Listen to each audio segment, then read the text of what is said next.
What is up, everybody? Welcome back to another edition of the Sheehan Show here on Sherdog.com, and I'm absolutely delighted to be joined by Nathan Kelly before his headlining spot at PFL Europe finale in Dublin against Dimitry Solimeis. Nathan, how are things? I know a lot of people have been confusing you with the other Nathan Kelly over the last while, so it's good to get the headlining spot to I suppose clear that up before the event starts. Yeah. No, it's all a bit of fun. You know what I mean? It's like pure ironic that me and Nate both train in the same gym. You know what I mean? We're on the same card, and you know what I mean. There's a funny side to it as well. But yeah, no, it's exciting. It's exciting. All right, headlining the card, the three arenas. So like I said to a few people in the past, I was like, I've kind of always wanted to kind of have this kind of like spotlight, high pressure. You know, like all the stakes are on me to win in a sense. So like I kind of love that the idea of having that pressure and the all that stuff that comes with it, and getting the win then with all this pressure on headlining, and you know, when there's a lot of backing behind you, you know, it's going to be that bit sweeter, and I'm sure it'll start opening a few more doors for me. Like, I think it's been a very interesting time. Obviously, like a lot of Irish fighters have headlined the three. Although not less, I suppose, recently, I suppose. But it's great to see like the different, different weight classes, different people, new people headlining the three arena all the time. And like, I suppose it's now becoming a dream. But before we maybe get to that and the fight itself, let's go back to where I suppose it all started for you. When you got into MMA, was this the dream? Were you getting into MMA? I suppose a lot of people over the last while, like some have gone in because they played sport when they were young. Some got in because they were bullied. Some got in, because of Conor, obviously, on the way up and what he did for the sport. What was your story? How did you get into mixed martial arts? Yeah, so how I got into bleeding all over. How I got into mixed martial arts was because I actually used to play football for my local team, and I was kind of like, I was in a position in football where I was training all the time, but I wasn't given enough game time on the weekends to kind of improve in the games. And when I was playing as a sub, I think my confidence was getting knocked, and obviously performances. When I would go on then as a sub, I'd be like flustered because I didn't start the game. I couldn't grow into the game, and I felt like trying to put me into a position where there's probably a lot of pressure on, and you maybe need a goal, and I wasn't able to deal with it because I didn't have the actual in-game experience. So started to go downhill with that, and I was losing a lot of confidence in myself as like an athlete, you'd say, because I took all my training seriously. Like, I'd never miss training. I'd put 110% in every single time. And around that time, I was kind of looking at things I could do because I knew I was kind of on the way out. And around the time I was playing the UFC 2009 PlayStation game, and in the create a fighter career mode where you create your own fighter and you do everything that's involved, you get to learn the moves, and you can pick your style of kickboxing, boxing, wrestling, jiu-jitsu and stuff like that. And I was always mad into like WWE as a kid, and Brock Lesnar obviously turned over, and I would have been using him in the game, and I thought it was cool that he was in MMA now, and I'd take people down, ground and pound them. But I was always a fan of that style, like ground and pounding, and like Randy Couture, taking them down, smashing them. And then obviously played the career mode and saw the kind of ins and outs of jiu-jitsu in a little bit more detail than I would have known. Like, for example, you could learn how to do the moves in the game. So you hold L1, you spin the analog, and he does an armbar, and he does triangle, he does all the, and then sweeps and stuff like that. And when I saw them, I was kind of like, that's a bit intriguing to me, you know what I mean? Because I was always, like I said, a fan of wrestling, and me and my mates used to always be out on the green, wrestle each other, trying to take each other down. And I felt like that if I put myself into this with the work ethic I had, I could really excel as long as I stayed disciplined, which I knew it was going to be anyway. But I played the game for a while. Obviously saw in the game there was like the Forrest Griffin, Stephen Bonner Ultimate Fighter finale, and I saw that, and I ended up watching that fight, and I was just like, it just blew me away because like there was all out war, you know what I mean? And I was like, I want to try this. And then obviously I started watching, when I seen because I just seen the finale, I didn't see the season. Then I watched the season, the first season of the Ultimate Fighter, and the way they laid it out with the, you know, the Ultimate Fighter, the house, and everyone comes in and they're training. And I saw the training then properly in like how the coaches want you to train and all the challenges they used to do. And I just thought it just looked, the training involved in MMA just looked deadly. And I was like, right, I really want to try this. But at the time, I was only like 12, going 13, and I was a little mammy's boy, and my ma didn't really want me to get hurt, and you know yourself. And I had braces and all the time. I only got them, and she just had to, you know, as a typical mother would, she doesn't want her son fighting. But eventually, bit of convincing. My cousin's boyfriend trained in the local jiu-jitsu club that Barry would have been coaching in, and he kind of just put the spiel in for me and said, "Look, it's safe. He's not going to get hurt." And I did my first class. I mean, funny enough, my first class was actually a Muay Thai class. And I did the class, you know, whacking the bag with elbows and knees, and you know, all the kicks. And I done that, and I just fell in love. And I just said, you know what, if I'm gonna make this, like from day one, John, I swear to God, I said I'm gonna make this a career for myself, and I'm gonna make sure that I can put the work in, stay disciplined, and achieve what I know I can achieve as long as I keep turning up. And 13 years later, here I am now, and it's starting to kind of really unfold. The fruits of my labour are starting to kind of show, and yeah, it's all these opportunities starting to come my way. So it's kind of coming full circle, but I'm still not full circle because I'm only starting my career really. So like, I'm starting to kind of really head into this like way of being a professional mixed martial artist. But that's more or less the gist of how I got into it, and since day one, I've been hooked. It's funny how it takes 13 years to get a start, isn't it?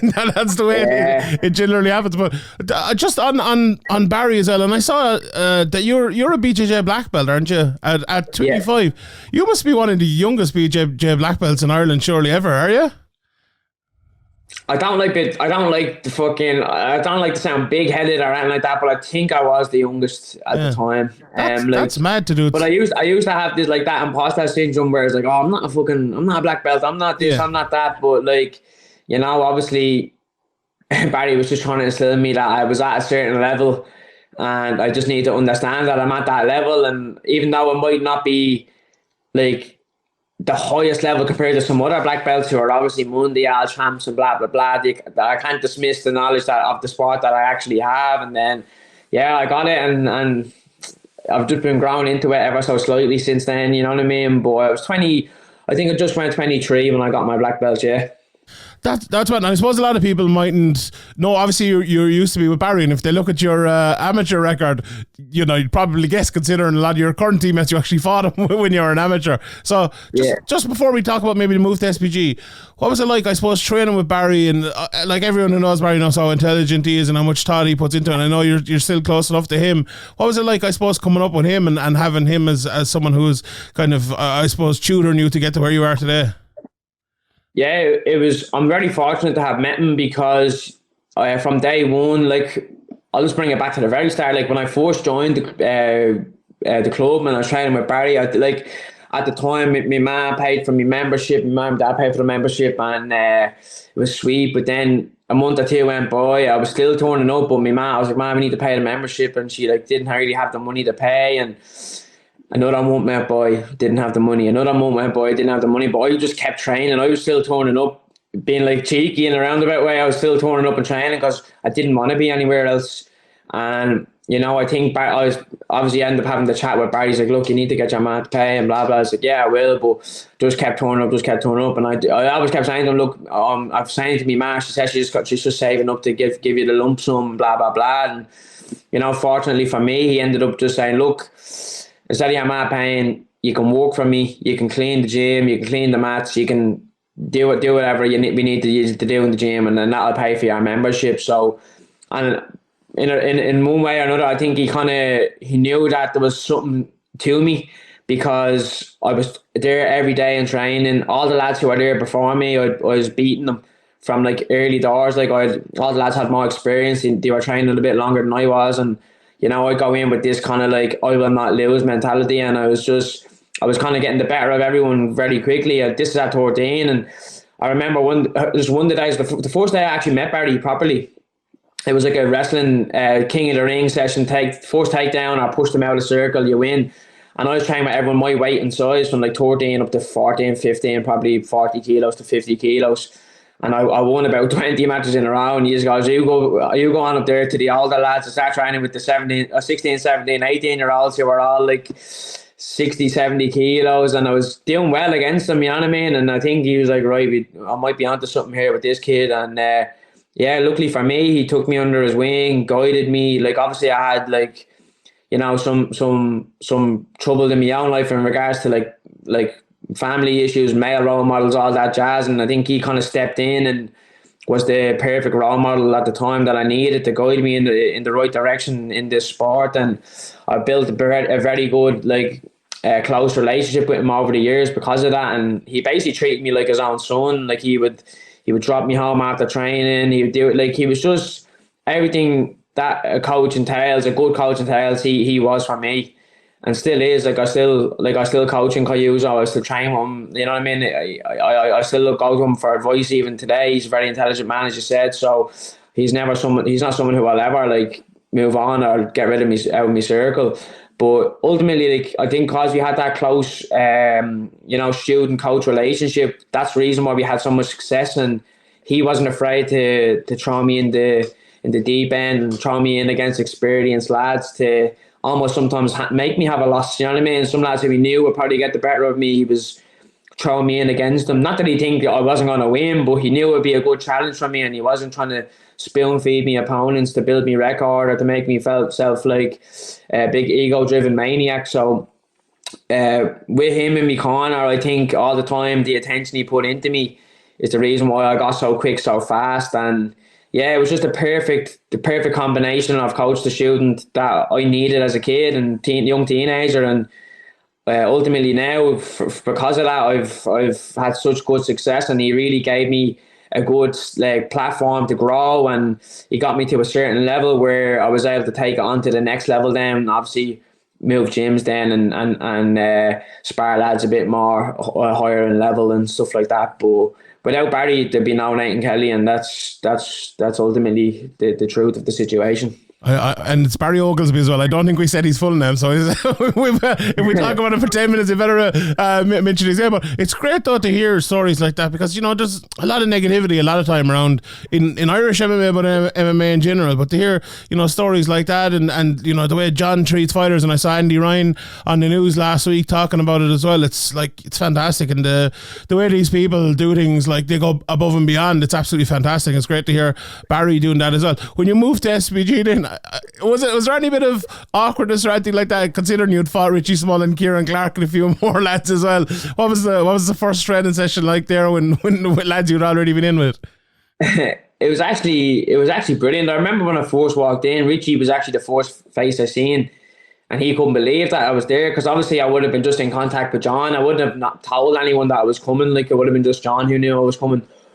And I walked in, and Richie see me, and he fucking smile on his face. He was like, "What the fuck are you here?" Like, I walked up to him, and he was like, "Fucking great to have you in the gym." Like, and from day one, Richie always has been very close to me. Like, he'd be always looking out for you and giving you advice, and you kind of make sure that you're comfortable in the gym. You know what I mean? And I really appreciate that. Then obviously the likes of Kieran as well. I have a good relationship with Kieran. And then a lot of the other lads who I knew of, they were happy to have me as a training partner as well, because they obviously seen me around the scene and stuff like that.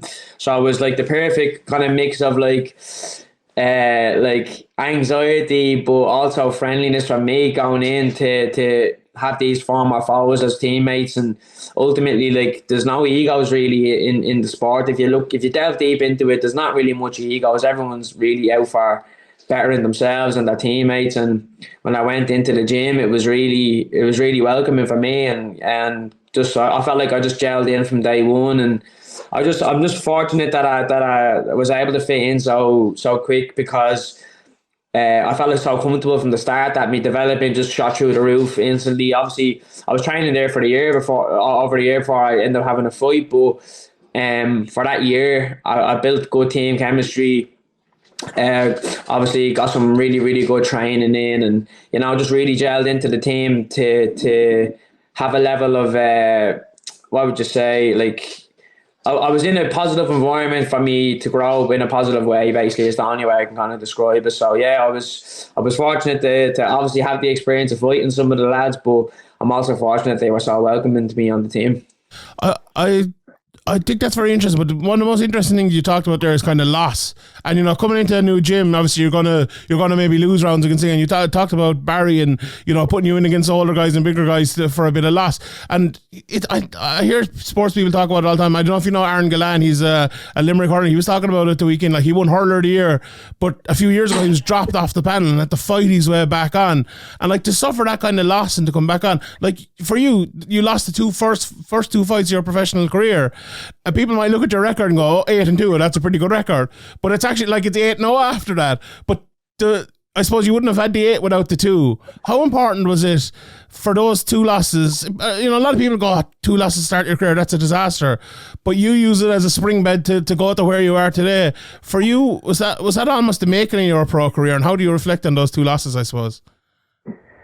Yeah, obviously at the time, especially with the debut, I took it so hard because I had a really good amateur career, Sean, and I felt like I was almost like trying to force myself to be confident. You know what I mean? Because I felt like even when I was winning fights and I was I'm a silver medalist, beating the top lads in Ireland on the regional scene, like I still didn't really believe. I almost like that had that imposter syndrome. Was like, how, like, I don't deserve to be here. Because I used to look at it from this perspective, was that like I came from a really small gym. I didn't really have any MMA sparring partners. I used to kind of just do jiu-jitsu and then hit a bit of pads, and whatever MMA training I did was kind of with like real kind of fresh beginners. So I never really had a challenge. So when I was winning these fights, I was like, how am I winning these fights considering I don't have the level of sparring partners that all the rest of these lads have? You know what I mean? So I kind of had that imposter syndrome. And obviously then got finished my amateur career on a high and got the confidence, went in for the pro and lost it. Like, it was actually soul destroying, because leading up to the fight, I was or to the weigh-ins, I did my weight cut and me diet and all wrong. Like, I was going like carbless, ketogenic, and for like weeks, and I was working in Aldi at the time, and I was doing long hours, and I was trying to balance it all, and I was burning myself out and running myself into the ground. So like, but I still kept on the discipline with the wrong diet. So you have to like put it in this perspective, is that like I was doing it all wrong, but in such a disciplined way that was just mentally torturing myself. But I was still disciplined. I never broke. I still did everything wrong rightly. You know what I mean? And then I like that. Made weight, got into the fight and lost. So you have like obviously the embarrassment of losing. And my pro debut was the first time I ever got finished it's the only time I've ever got finished in my career, and from amateur and pro. So that was a big weight on me to deal with, and a lot of emotions kind of came flooding in. Then on top of like me saying to myself, I'm after putting all this work in for the last 7 weeks, dieting as hard as I could, on the ball with everything, and go in and still lose. Like, it was a real smack in the face of reality, and it shows what kind of side to the sport you're actually going to face when you get to a certain level. And I took it very hard, and I dipped in mental health. I started going out and abusing my body and partying, and and feeling sorry for myself, and kind of running away from the life I should have been living, which is staying that disciplined to mixed martial arts. And I was kind of looking for I always had an excuse for something. I didn't like how the person I turned into after I lost that fight. So there's a few months went by where I was in and out of the gym, undisciplined, partying with me mates and abusing my body, abusing my mind, running myself into the ground. And then I got the other fight then with Pavel, 3 Arena, that came around. So I was like, right, I'm going to get back in now. We do it again and we right the wrong. So had a really good like training camp for that as well. Like, obviously dieted wrong again, you know what I mean? But dieted wrong disciplinedly. And I lost that one by split decision. But there was something about losing that one that just, because I lost by split decision, I got a taste of the real like superstar life. I fought in the 3 Arena that time for Bama, and it was like, I was like, right, I was just this close. Like I'm nearly there. Like, and I actually took it. I was so positive after that fight for a while. for like a few weeks. I was so positive, right, I'm going to get back in the gym and blah, blah, blah.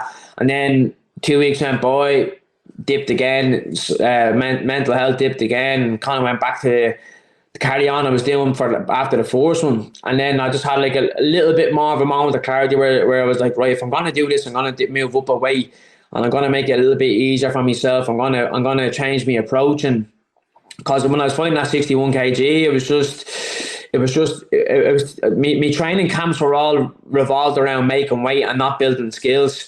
And I felt like that's what was letting me down in on the night, my performances and stuff like that. Don't get me wrong, I was in great shape and I was really fit, but I just didn't have the sharpness, the skills. And I said, right, fuck this, moving up to featherweight, be strong, be explosive, eat as much food as I need to eat to be as best fueled as I can. And I moved up to featherweight, and I'm on an 8-fight winning streak now, 6 first-round finishes, and literally it was one of them decisions in my career where I was like, if I don't do this the way I want to do it and train the way I want to train, I'll end up just hating the sport. And I moved up to the right way for myself now that I'm comfortable in. And since then, I've just been on a great tear. And yeah, it's just, I'm so happy that I identified the problem and making weight for bantamweight. And yeah, I just ultimately eliminated that stress out of my life and made sure to enjoy me training, enjoy me food, and just have fun while doing it all. You know what I mean? I think that's very interesting, because like I feel like, and this is just myself, and you correct me if I'm wrong, but I feel like it took another few fights for you to get to a stage where you turned into like this really good prospect who was moving in a direction that was, you know, that had no ceiling. Like I looked at the Scott Pedersen fight and I was doing a preview for that, and I was like, Scott Pedersen, this guy's a good fighter. Like this is going to be a tough fight for yourself. But then after that, I was like, okay, well, we have to readjust what we're thinking here about Nathan Kelly, because that was it was such a good performance. But like some people mightn't have acknowledged that if they didn't really know how good Scott was because of the record and everything like that. But it feels like since then it's just been incremental improvement after improvement after improvement from a base that was actually pretty good to start with because of all the amateur fights and because of what had happened early in your career. I've always viewed that as a turning point. Do you view that as a turning point as well? Because as you said, like you got a look at the lifestyle, and that was in the Tree Arena. That was a big Bellator card with a title fight in the main event as well. Was that a massive, big, important fight for you? Yeah, like, well, I personally thought it was, because I was like, right, this is the one where I'm starting to take that leap. When I fought Roger and Shem, I think like obviously the Roger fight, I knocked him out in 9 seconds, so I didn't really have a real look at me where I was, because that's my first fight since joining SBG. And then the Shem one came around, and I felt like that was a good character building exercise for me, because he was so highly regarded as a 6-0 prospect, and everyone was pulling out fights with him and feared him and blah, blah, blah. And although I won in a quick fashion that way, even though a lot of my skills didn't get to go on show, I felt like my spirit gained. I gained a lot of spirit from that fight, because I was a little bit drawn into his hype myself before I took it, and I was kind of a little bit nervous. So when I won and I take out him, I was like, right, I'm ready for this next step. And John told me then, we'll get you a good opportunity next, because you deserve it. Like, so when the Bellator one came around, my whole mindset switched, because like I was still in Aldi. I was a manager at the time in Aldi at this point, and obviously I had the biggest fight in my career, Bellator, Tree Arena. If I win this, who knows what can happen for me, you know what I mean? And then I get the Scott. I didn't really know too much about Scott initially until I looked into him, and a few of the lads like Kieran and Richie were telling me, because he obviously had good IMAF background, and Kieran and Richie were like, look, now he's fucking good, like, you know what I mean? And I was like, right. Because obviously I didn't know how good he was going to be until I started watching his fights then. I was like, all right, this fella is fucking solid all around. Best around the world in the IMAS, you know yourself, so you're fighting a high level, you're going to bring that level on the night. And I literally just went in with the approach of this fight here, if I win this one, I'm going to be able to live the life I want to live, because I had a few like personal loans and stuff like that I had when I was in work, and I felt like the Bellator fight, once I cleared this fight, if I did it all right and I got the win bonus and everything like that, I could be able to leave the job and focus full time. So in my head going into this, I was like, this fight is going to be the fight that changes my career. But ultimately, on the night then, I was just calm and composed. Like, obviously I had a big crowd there, and they drove me on, and when I best got, like, that was like right. And even the lads in saying were like, even like the likes of Kieran, I would have talked to Kieran Ritchie about it, and after that, they were saying like, Nate, that is a fucking big win. And the fact that you out grappled them for 3 rounds and all that jazz, you outstruck him, out grappled him when it was on the feet, and then you took him down kind of at ease and stuff like that. But then again, he put me in spots where I had to react in a certain positive way, and I did. And yeah, it was a great character building fight for me, and that was the one that when I won that, I was like, right, I think I'm at a certain level now where I can really build on, and the confidence started to kind of run through me a little bit more.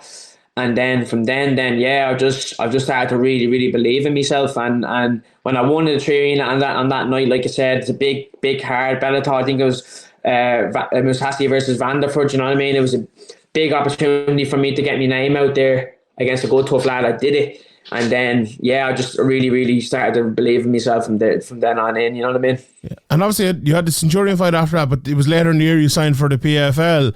How good has that run been with PFL? Obviously, because, you know, you're maybe an unusual person in the PFL in that you've almost had the Bellator run, and we'll talk about Bellator in a second, where you're fighting one-off fights almost all the time, where, you know, most people are in the tournaments and everything like that. But I suppose it all comes to this weekend, and then it all comes to, I suppose, next year and what's going to happen then. But your run has been superb in there, and I think you're almost unique as well in that you've kind of built yourself in PFL to have people like expecting you to go into tournament and looking forward to that, and especially the fight with Zachary Hicks, where, you know, that must be the dream. Talk to me about that fight, because like, you go in there, I was watching it, it was on at 4 o'clock in the morning or whatever it was, and I was thinking, do you know, you'd have a little bit of bias there watching the Irish fighter, thinking, oh no, is something bad going to happen. And you just go in, take him down, don't get touched, submit him, fight's over. That must be an insane feeling to have a fight like that. You go in, you get paid, you have a great night, you don't get touched, you're fine, you're out eating pizza and drinking beer that night. Like, it must be absolutely fantastic. Yeah, that was a good one. I really enjoyed that trip because, you know, I was in Florida, I was in Universal Studios, so it was kind of cool. It was like the Apex kind of style vibe to it, where there was like 50 seats in it, where kind of only like the Americans were there, obviously, because they were local and stuff like that. So I was like in enemy territory again, you'll say, and your man Zachary had his family and friends there and stuff like that. But I had 2 people who I used to manage in Aldi. They were in Florida at the time and they came. So I was like, right, if they had to come, and I can't fucking lose. Like, I need to win for Leeds, you know what I mean? But yeah, no, see that one, Sean, it was just really, something about it was just really, really calm that whole week. And then I think being in the studios, where it's just like there was only 4 fights on the night, and like it was just so relaxed. Like, even before it, me and Dave Rhodes were having a game of, you know, where you throw the bean bags and you have to try to get it in the hole, and we are having the games of that and all before it. It was just super, super calm and relaxed. And when I stepped into the cage, then I just felt like, yeah, I'm chill here. I'm good. I'm not over anxious. I'm not too hyped up. I was at the right level, just the right level of aggression for the fight. Really controlled aggression. And ultimately, then when I came out to start the fight, I knew that Zach didn't really want to engage in any striking. We knew he was going to try to take me down. So just circling around, being patient, almost too calm in some sense. And took him down. He went for the shot on me, took him down, reversed him, and like I said, in and out, no damage taken. I was a little bit dissatisfied because I really, really worked on my striking for that fight, and I really wanted to show that I had a good level of striking.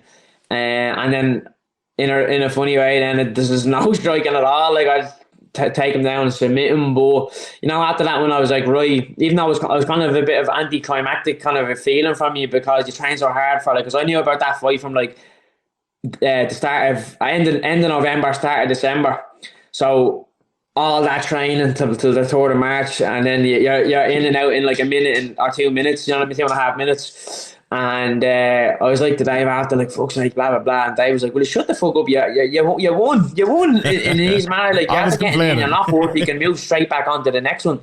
And I was like, right, I suppose. So from then I came back to SBG. I was kind of talking to the lads. I was talking to Kiefer. I was like, oh, bro, I would have liked a bit more time. And he was like, will you shut up? Yeah, fucking, you have to get in and dominating them. Do you know what I mean? Like, that's what we want to prolong our careers, longevity and all that jazz. And then I was like, all right, fair enough. And then I stopped being a little bit sour about it. And I was like, right, we take these wins like we need to, and we take them when we can, and ultimately, you know, you're not taking any punches to the head, you're not getting your arm fucking swung out of, no, nothing like that. So I was like, right, I need to change my mindset and appreciate these fights when they come, and not be so petty that I didn't get to throw punches. But yeah, then funny enough, then the next fight was a good old war. So I kind of went in a roundabout way, in the way that I kind of wanted to go initially. But it was a great experience and really opened up another door for me then to get the MSG fight then after. You know what I mean?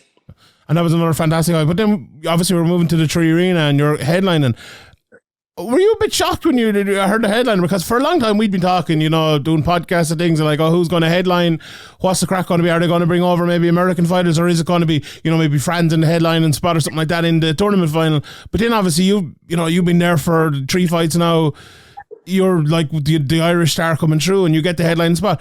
What was it a little bit unexpected for you? Because I feel like it was unexpected for a lot of people, but then when you think about it, it makes a lot of sense. When did you find out you were going to be headlining, and what was the reaction? Yeah, so initially that I seen they put out the card, I got tagged in it, and I was actually the co-main event with John. I think John Mitchell was the main event, and I was like, sweet, grand, that's a nice placement on the card. Didn't think anything of it then. Like, I didn't think too much into that. And then I just remember then Dan Hardy was like, put up the kind of fight poster or whatever it was, the PFL put up, and it was like, Nate is facing a tricky test, and Dimitry here, and all the pressure's on him. So we're going to see if he can live up to the pressure and handle it on the night. And I just kind of retweeted, like, give me all the pressure, like, because I really wanted to be under the most pressure I could be, to prove to everyone that no matter what situation you put me in, I'm gonna prevail, and I'm gonna come through and get the performance that ultimately puts me in the next step in the right direction. And then I just remember I was driving home from training, from boxing, and just seeing my sister sent me like a screenshot or whatever like that of me as the main card. And I was like, what the fuck? So then I went on and had a look, but then the post, when I went to go on, then the post was taken down. And I was like, they must have made a mistake. They must have like put it up by accident or whatever.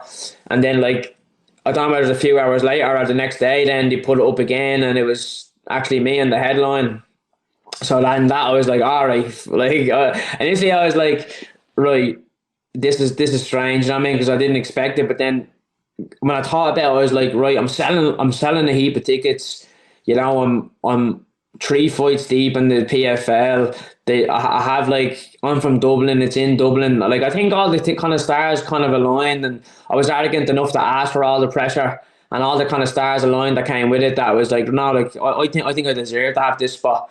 And don't get me wrong, obviously the finals are kind of, you know, there's more at stake for the finale fights and all that jazz. But I just think that there's something more, like, maybe people don't know yet, but like, I bring it, a lot of people that maybe haven't seen me fight or whatever like that, but I always do come to look for a finish, and I come to bring it. And I think that's ultimately, like, when you have someone who's always willing to take risks and put themselves out there, put themselves in positions to get finishes and beat up the opponents in such a way that fans are excited. Like, I think you're ultimately going to get opportunities, and this is one that I got, and I was like, right. And every like the last 2 opportunities I got with PFL, or 3 opportunities I got with PFL beforehand, it was like my first one in Cardiff.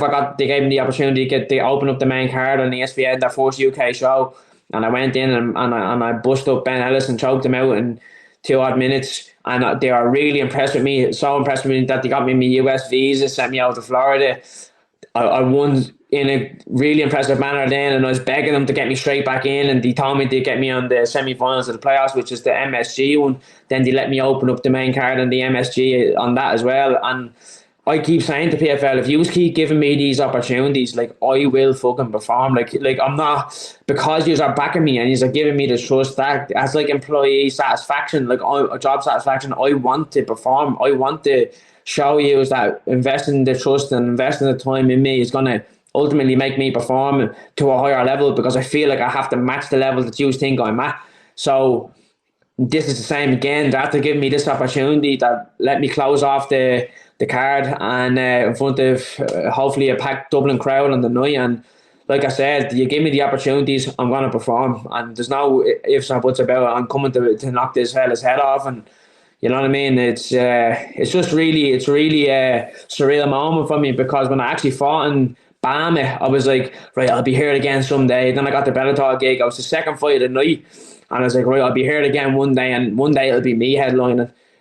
And it seemed that it was just like, I don't know, like such a short space. Even though like time moves quick in MMA and things move on fast, but it was like, I felt like from Bellator, it would be the February last year to December the next year, I'm headlining a card in the Tree Arena.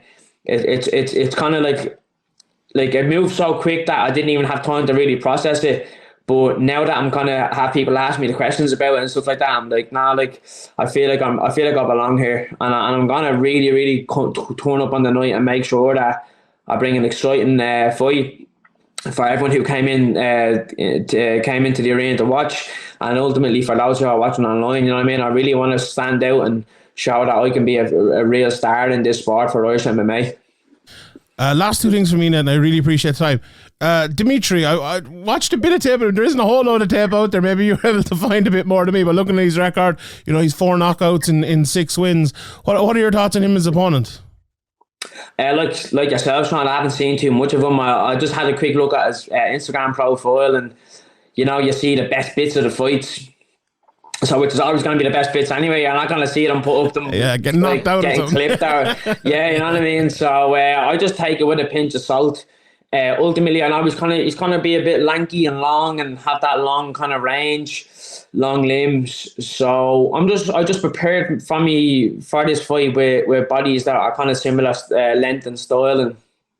But ultimately, regardless of who I fight, whoever's in front of me or whatever it is, I just feel like we're in a sport where like the opponent could change on a few days' notice. So unless you are in the best shape mentally and physically and skillfully that you can be in, there's no really need to worry about anything else, because if I'm in the best shape mentally, physically and skillfully that I can be in, no matter who's in front of me on the night, I'm going to go in and do what I do best, which is ultimately dominate the fight and hopefully get the finish. But as far as him, I don't really know much about him. Like, this is where it gets tricky, and this, I know people are kind of criticising, like, oh, like, why isn't Nathan getting the headline spot against this person? No one even knows him and stuff like that. But you know, this is the beauty of the sport. You could have these lads who you never heard of, and they can pull something out of the bag. You know what I mean? It's like, it's just a beautiful sport, and you know what I mean. Anything can happen on the night, but I think that's what makes it exciting for me as well. Is I don't really know what he's gonna bring, and like I have an idea of what way of the style he fights, and you know, I've been preparing for like somewhat of that type of style. So we'll just see now on the night if all my preparation was correct, and if I can capitalize on the style I think he's gonna bring. But like I said, ultimately, no matter who's in front of me, I'm coming in to hit them hard, make them second guess ever taking the fight, and hopefully get the finish then in a nice fashion. But as for Dimitry, you know what I mean, he's stepping into this hostile Irish environment. You know what I mean, we all have it out for the French since Henri handball and knocked us out of the World Cup. So you know, you can guarantee that I'm gonna be vengeful in my attack, and just make sure to just be the best I can be in the night. And once I'm the best I can be in the night, it's a scary night for whoever steps in front of me, and that's what I feel about him. It'll be an Irish right hand this time, maybe, instead of a French hand. Last thing for me, obviously, like the Bellator and PFL deals just happened as we're recording this just yesterday. A lot of people have been talking to the Bellator fighters about it, saying like a bit, you know, it's an unknown for them and all, but it's a little bit of an unknown, I suppose, as well for the PFL fighters, especially someone like you who's hoping to get into the tournament next year. Now there's a whole raft of new fighters coming in. Obviously, you don't want to look past Dimitry or anything like that, but what was your reaction, I suppose, to the Bellator deal? Obviously, a lot of fighters coming into PFL. And is there anyone in Bellator you have the eye on you wouldn't mind fighting here in a big fight in the PFL? Like I kind of already knew about it, because not only had the rumours circulating and stuff like that, but I didn't know what way it was going to work. And now you see that they're going to kind of coexist together, and you know, PFL fighters can fight on Bellator single off cards, and Bellator lads can fight on PFL cards, etc., etc. But yeah, I don't really know too much yet about it to kind of plan something for myself. Like I know that the last time I was speaking to PFL, they kind of had in their heads that I'd maybe fight a little bit more in Europe next year. and kind of build a European kind of fan base, or get the European challenges out the way. But now that this is all after coming on board, things might change. And, ultimately, if I win this fight, a door will open somewhere. If this is going over to Bellator and having a one-off fight against one of their lads who was probably at a high level, or, one of their lads coming over here and having a fight off one of us who was on a high level. I don't really know. I don't really know too much yet, so I can only really play it by ear at the minute. And ultimately, when I win this fight, then I can kind of discuss and see what the crack is. But like, as far as I know, from like the kind of hearsay that I've had with PFL, is that like they're probably, I don't think there's a featherweight tournament next year in the European series either. So I think they might just have me fight on the cards, as I have been doing, until I basically am at a certain level where I have enough experience behind me to be able to go into this $1 million tournament at featherweight and give it a good run. But ultimately for now, I'm not too sure, but I think it's going to be exciting because you have a lot of big names coming over to integrate now with the PFL and PFL to Bellator and stuff like that. So it's going to be different. Like, it's going to be different because no one knows. It's kind of uncertain and it's kind of exciting. And even up until now with PFL, I've been kind of just going with the flow anyway. And I never had real proper certainty, but I kind of like that. I kind of like that unknown, because things just pop up out of the blue, and then it's like, all right, this is exciting now, because I didn't really know what was going to happen, and now I'm after getting this opportunity, so now I can prepare for this, and everything is kind of fresh. It's not like you have a set plan and I need to do this and do this. I kind of like that idea. Everything is fresh, and I just like kind of throwing things at me, and I'm very positive and eager to do most things that they give me anyway. So I'll always take on board what the ideas they're pushing, and I'll kind of run with it. But I don't really know what way to feel about it now. Obviously, a lot of my teammates fight on Bellator, so I'd like to see them. I'd like to see them make sure they get looked after and they're not left in the unclear, because ultimately we're trying to make a living for ourselves doing this, and I don't want to see my teammates kind of out of the loop or getting kind of like pushed off to the side or in any way or anything like that. So once we're all fighting and happy like that, I'm sweet, and I think there's going to be good things to come in the future with this merger, 100%. We might have two Nathan Kellys and a Derek Kelly on the card next year. I think people are getting confused in that happens, so we'll see how that goes. Ned, I really appreciate it. Thank you very much for joining me. If anyone wants to head to the Tree Arena, I know the tickets are in your bio on Instagram, aren't they? You can find the link there, and that kind of goes to you as well. Is that the best place for people to go? Yeah, so basically, if you go onto my Facebook, Instagram, Twitter, I think I even have it on TikTok and all, just for the young kids. You know what I mean? Don't tell that to Peter Queenie, he'll kill you. So click into the link. It brings you to already discounted tickets. So when you click into the link, the tickets are already discounted. You just need to unlock them because they're locked.